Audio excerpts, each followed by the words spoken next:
कहानी की शुरुआत होती है एक गांव से। गांव के बीचों बीच एक पुरानी पंचायत भवन खड़ी थी जो अब लगभग बर्बाद हो चुकी थी। कई साल पहले वहां पंचायत होती थी, लेकिन अब लोग उस जगह को किसी कारण से टालते थे। लोग कहते थे कि उस भवन में रात को कुछ अजीब होता था, जैसे किसी की चीखें, फुसफुसाहटें और कभी कभी कुछ भारी कदमों की आवाज़ें।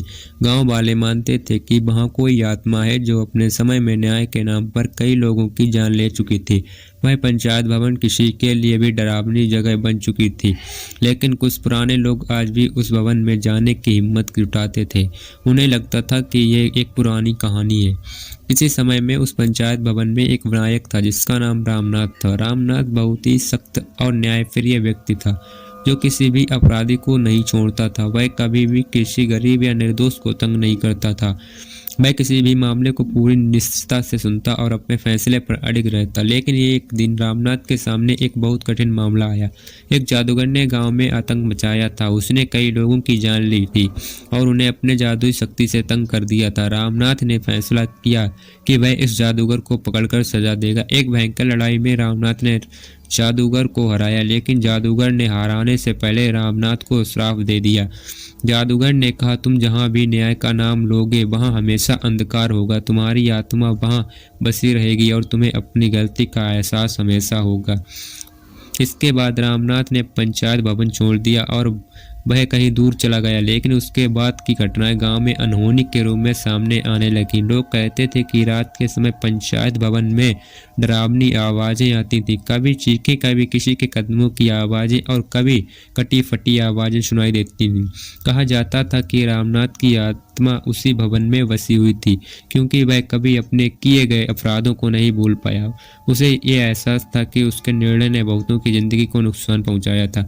उसकी आत्मा ने हमेशा उस भवन में न्याय की तलाश करती रहती थी। एक दिन गांव के कुछ युवा लड़कों ने यह फैसला किया कि वह उस भूतिया भवन पंचायत में रात बिताएंगे ताकि यह जान सके कि क्या वास्तव में वहां कुछ है या ये सिर्फ एक पुरानी कहानी है। अर्जुन और उसके दोस्त रात को पंचायत भवन पहुंचे और उन्होंने अंदर जाने का निश्चय किया। जैसे ही वे भीतर गए उन्हें बहुत ठंडी हवा महसूस हुई और एक अजीब सी घनी अंधेरी की चादर उस भवन पर फैल गई। कुछ पल बाद उन्हें एहसास हुआ कि वह अकेले नहीं थे। एक डरावनी सन्नाटे के बीच अर्जुन ने देखा कि एक पुराना दस्तावेज पड़ा था जिसमें लिखा था, रामनाथ की आत्मा तभी शांत होगी जब वह उस न्याय का सामना करेगा जिसे उसने कभी अंजाम दिया था।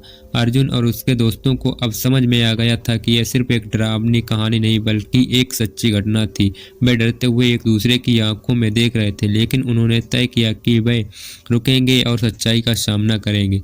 रात को जैसे जैसे घंटे बीतते गए उस भवन में अजीब सी आवाज़ें आने लगी।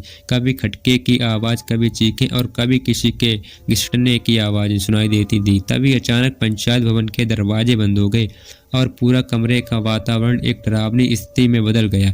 अर्जुन और उसके दोस्तों के कदम थम गए। वे समझ गए कि अब कोई रास्ता नहीं बचा है। तभी एक भयंकर घना धुआं कमरे में फैल गया और सामने एक भयावह आकृति प्रकट हुई। वह कोई और नहीं बल्कि रामनाथ की आत्मा थी। उसकी आंखों में क्रोध था, लेकिन उसकी आंखों में एक उम्मीद थी। उसकी आवाज़ गहरी और ठंडी थी, तुम लोग मुझे परेशान करने आए हो। अर्जुन ने साहस दिखाते हुए कहा, हम यहाँ आपके सामने न्याय की बात करने आए हैं।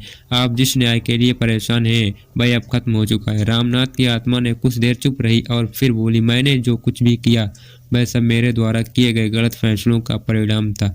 अब मुझे शांति नहीं मिलती।